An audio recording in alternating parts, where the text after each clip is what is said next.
Hi everyone, welcome to the new video on a new lesson. So looking at the cover slide, what do you think the lesson is all about? Yes, definitely about animals. And this lesson is going to be about animals, form and movement. This is the part 1 video. This lesson, we will be learning about animal movements. You all must have had fun mimicking animals at some point or the other.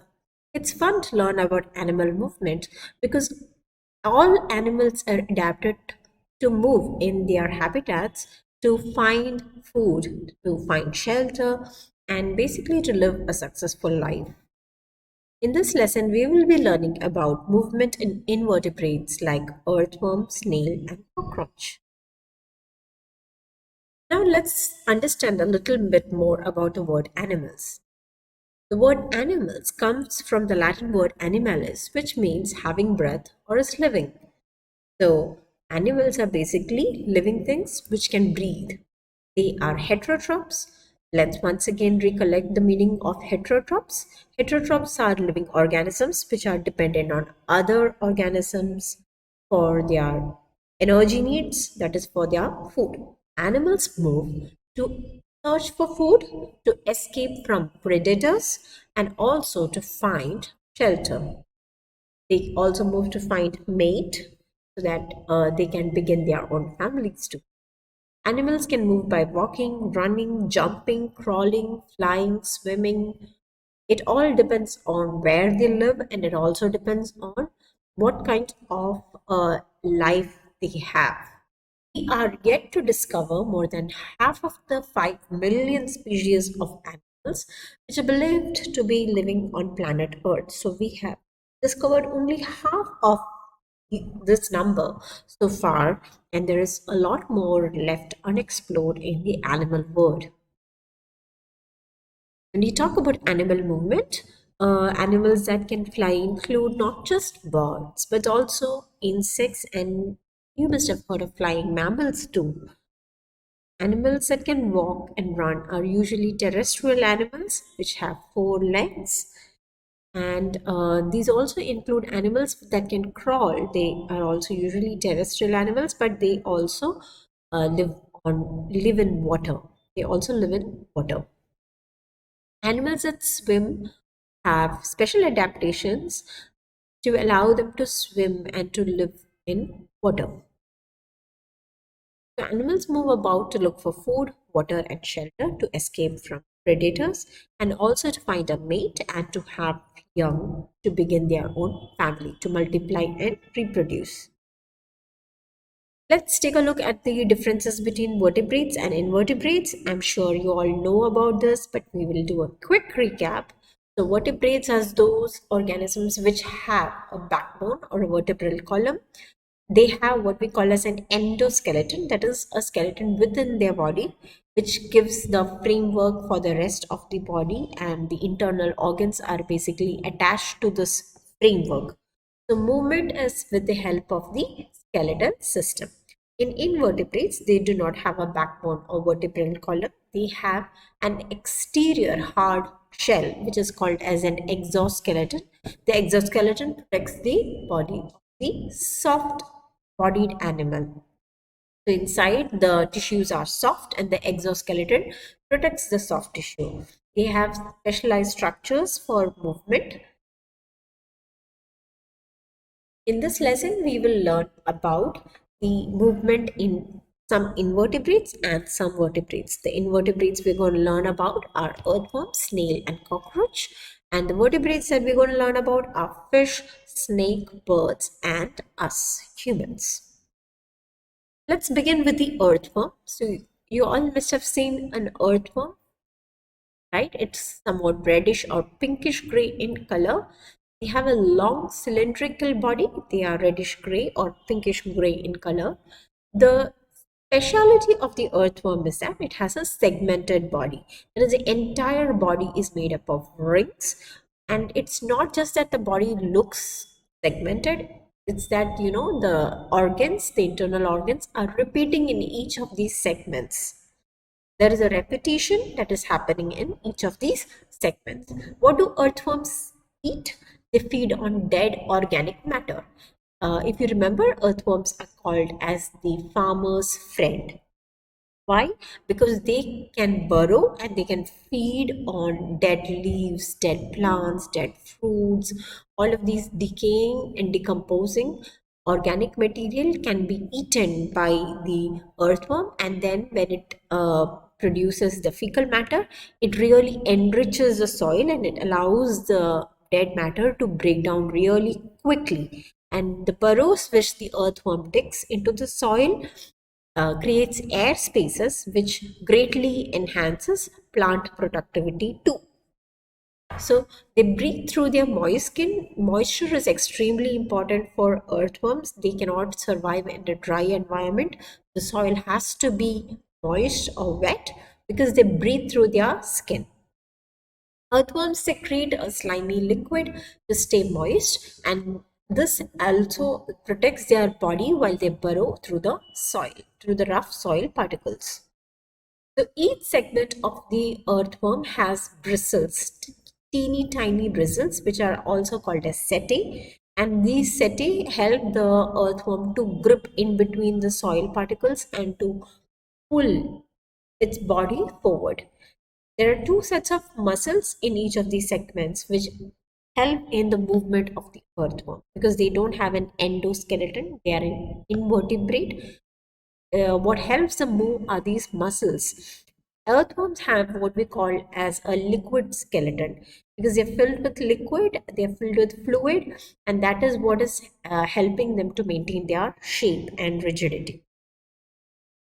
So there are two sets of muscles are the circular muscles and the longitudinal muscles. The successive contraction and relaxation of these muscles are what helps in movement. Observe closely, you can see that parts of its body are thickening and the thick part of the body is basically pulling the rest of the body towards that part and then it extends forward. That's how the earthworm moves. Now, what is this mechanism of this thickening and thinning of the body that we will see in a while when we humans?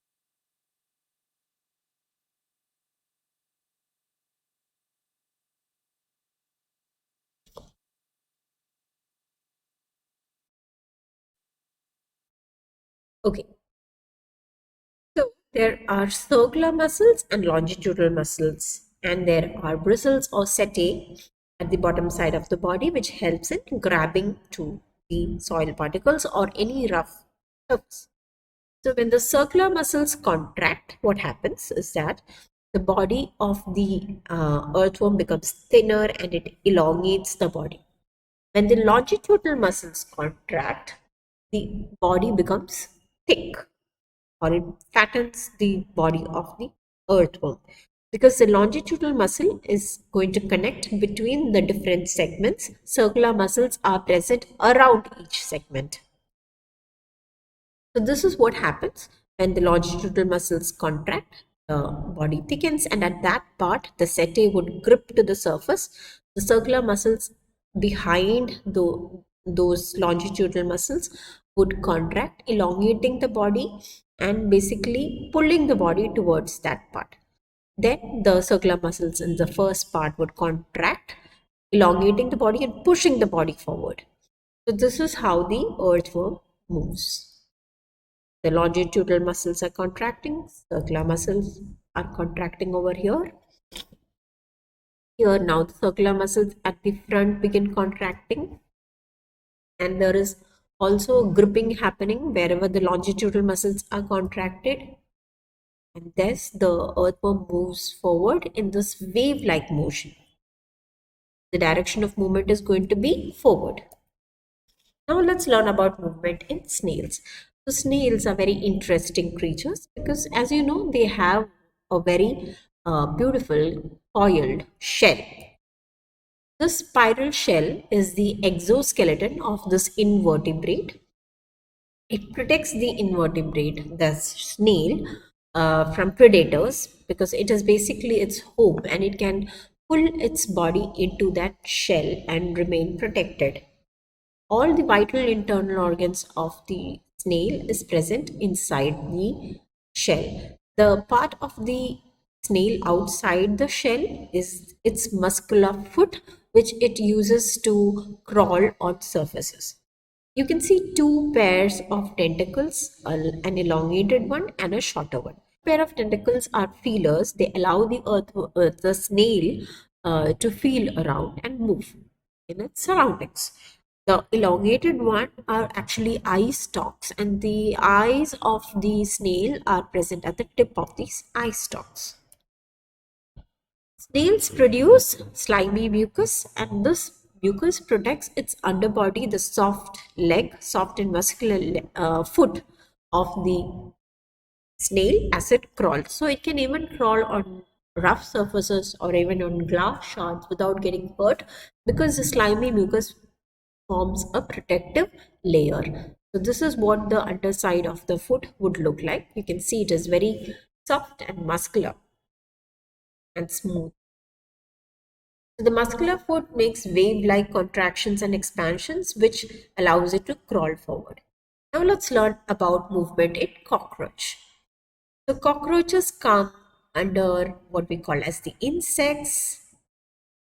Not really popular creatures, but they are omnivorous, meaning that they can eat almost any sort of food material. They can even feed on hair or paper or other dead small insects. They can feed on absolutely anything, and that is what leads to its successful establishment almost anywhere. Cockroaches can survive anywhere because of their omnivore food habit. And they also have a hard exoskeleton. The wings of the cockroach are actually an extension of this exoskeleton. Not all cockroaches have wings, but not all of them will have well developed wings. Some species of cockroaches will have really underdeveloped wings, and this would appear as though they don't have wings at all. So how do we recognize an insect? All insects have three pairs of legs. So does a cockroach.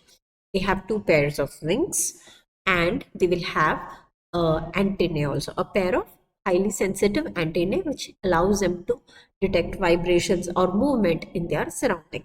They have spikes on their leg. You can see small teeny tiny spikes. These spikes allow the earthworm to have a good grip and also to feel around, and it allows them to move on any surface, literally any surface. They can climb on walls, they can go through grilled surfaces, they can walk on anywhere, they can walk on. The cockroach has a head. The middle part of the body below the head is called as the thorax, and the rear part of the body is what we call as the abdomen. So all insects have this kind of a body organization: the head, thorax, and the abdomen. Let's take a look at movement in cockroach. So if you look closely, cockroaches follow a triangular gait. A triangular gait is a triangular pattern of walking. So there are three pairs of legs, and the pairs of legs, the legs on the alternate sides are put forward at the same time. The blue legs will be put forward first, and then the red ones. So this type of movement is what we call as a triangular gait, and cockroaches follow this kind of a triangular gait. Now let's quickly recap what we have learned in this video. So most animals move from one place to another, though the speed and the pattern of movement would vary. Earthworms move its segmented body through repeated contractions of its circular and longitudinal muscles. Snails move with the help of a muscular foot on a layer of mucus. Cockroaches move by forwarding three alternate legs at a time. This is what we call as a triangular gait. That brings us to the end of this video. I will see you again in the part 2 video for this lesson.